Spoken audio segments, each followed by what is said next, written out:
મહીસાગરમાં 123 કરોડના નળ સે જળ કૌભાંડના કેસમાં સીઆઈડી ક્રાઇમ બ્રાન્ચને મળી છે વધુ એક સફળતા। વાસ્મોની મહીસાગર કચેરીએ કામ કરતા 4 કર્મચારીઓની ધરપકડ કરવામાં આવી છે। 4 કર્મચારી પાસે 4 અલગ અલગ તાલુકાનો ચાર્જ હતો। સોશિયલ કર્મચારી તરીકે નિભાવતા હતા ફરજ। સરપંચો પાસેથી કોરા લેટરપેડ લઈને ફંડની માંગણી અને ખોટી સહી કર્યાનો આરોપ છે। સમગ્ર કૌભાંડ મામલે અત્યાર સુધી 22 લોકોની ધરપકડ થઈ છે। ઝડપાયેલા કર્મચારીઓ પાસે ખાનપુર, લુણાવાડા, કડાણા, સંતરામપુર તાલુકાનો ચાર્જ હતો। ચારેય કરાર આધારિત કર્મચારી હતા। ધરપકડ કરાયેલા કર્મચારીઓમાં ગિરીશ કુમાર વાણંદ, જનાર્દન પટેલ, મહેન્દ્ર કુમાર રાઠોડ અને નાથા ડામોરનો સમાવેશ થાય છે। અગાઉ મુખ્ય 12 તત્કાલીન કર્મચારીમાંથી 4 કર્મચારીને તેમજ 111 ઇજારદારોમાંથી 14 ઇજારદારની ધરપકડ કરવામાં આવી હતી। જ્યારે હવે ફરિયાદમાં નામ સિવાયના અન્ય 4 કર્મચારીઓને ઝડપવામાં આવ્યા છે। જો કે બીજી તરફ એવા પણ આક્ષેપ ઉઠી રહ્યા છે કે જેમનો કૌભાંડમાં મોટો રોલ નથી તેવા લોકોને જ સકંજામાં લેવામાં આવી રહ્યા છે। જેમની પાસે કરોડોની રિકવરી બાકી છે તેવા કોન્ટ્રાક્ટરો બહાર ખુલ્લામાં ફરી રહ્યા છે। સવાલ એ છે કે સરકાર ક્યારે રૂપિયા વસૂલશે અને ક્યારે લોકોને પાણી મળશે। વધુ માહિતી આપી રહ્યા છે સંવાદદાતા આશિષ ઠાકર। આશિષ, વાસ્મોના 4 કર્મચારીઓની ધરપકડ કરવામાં આવી છે અને આખા મામલામાં એવી પણ આશંકા છે કે જે મુખ્ય લોકો છે, જે પૈસા પચાવી ચૂક્યા છે તેવા લોકોની ધરપકડ નથી થતી। શું છે મામલો?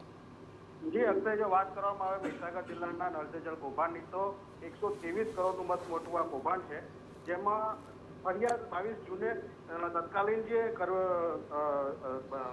વાસ્મોના જે અધિકારી છે એમના દ્વારા 22 જૂને ફરિયાદ નોંધાવવામાં આવી હતી। એ વાતને 7 મહિના થવાયા। મંથર ગતિએ પણ કામ થઈ રહ્યું છે, પણ જોકે સીઆઈડી અત્યાર સુધીમાં કુલ 22 લોકોની ધરપકડ કરી છે, જેમાં 12 તત્કાલીન કર્મચારીઓ પૈકી 4 કર્મચારીઓ હતા। કૌભાંડમાં સંડોવાયેલા 111 ઇજારદારો પૈકી 14 ઇજારદારોને પકડ્યા હતા અને આ ફરિયાદ સિવાયના 4 કર્મચારીઓને પકડવામાં આવ્યા, જે રોજમદાર કહેવાય, કારણ કે એમને કરાર આધારિત કર્મચારીઓ છે અને તેમનો કોઈ બહુ મોટો રોલ નથી। એમને સોશિયલ કર્મચારી તરીકે ઓળખવામાં આવે છે કે તેઓને માત્ર લોકોને સમજાવટ કરવાની હોય, સરપંચોને સમજાવવાના, ખેડૂતોને સમજાવવાના, મતલબ પાણી જેને મળવાનું છે પાણી સમિતિને સમજાવવાની, આવો તેમનો રોલ હોય છે અને કાગળની કામગીરી કરવાની હતી।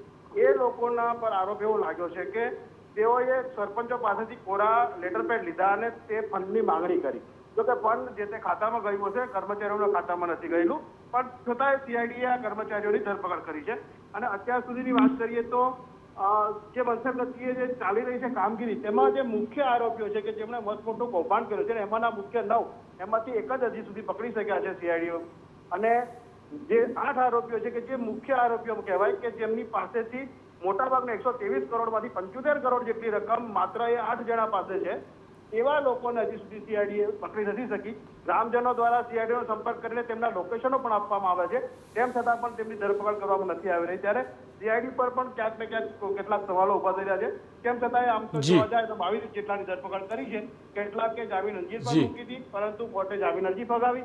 કેટલાકને જે 2 જેટલા જે કૌભાંડીઓ છે તેમને શરતી જામીન હાઈકોર્ટે આપ્યા છે। આ સિવાયની કોઈ બીજી જી આશિષ, આભાર સમગ્ર માહિતી બદલ।